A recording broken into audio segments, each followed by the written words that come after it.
Naka-jackpot na naman tayo. Mga kaibigan, no? Galing ito doon sa pwesto ng kaibigan ko, nakuha niya ng ano. Nakuha niya sa bodega sale sa Divisoria.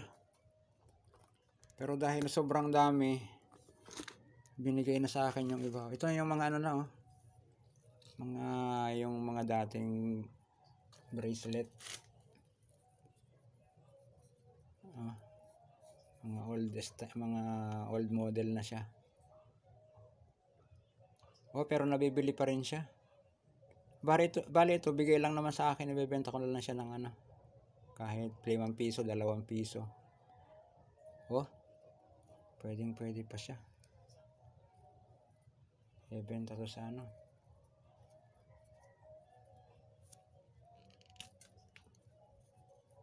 ₱5 pwede siya eh. Oh.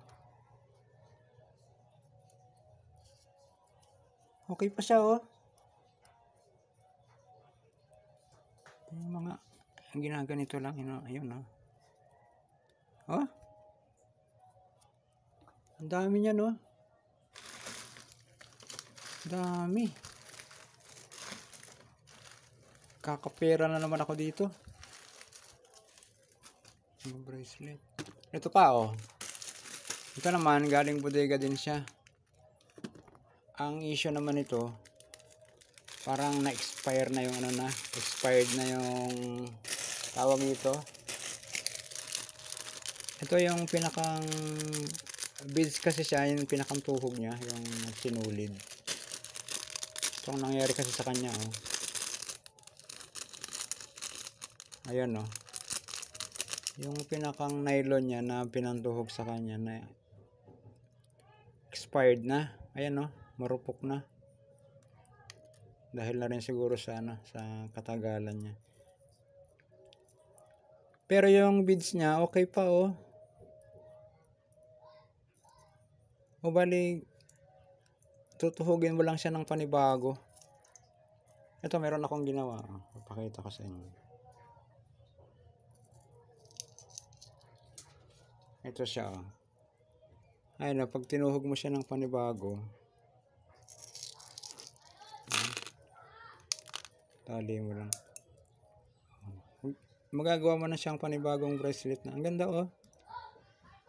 Glossy. Oh, mabibenta mo pa rin siya. Oh, isipin mo yan, oh. Tinapon na. Ano, ganda, oh. Ayusin mo lang yung pagkakatuhog niya.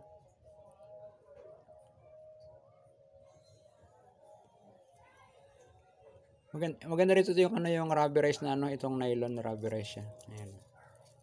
Na ano siya, stretchable. Oh. Okay na okay to, oh. Ang dami niya, no. Ang dami.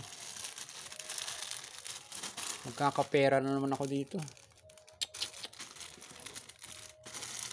Jackpot. Kaunting ano lang to. Kaunting trabaho lang. Pera na naman. Okay, tatrabahuhin muna natin ito. Thank you for watching.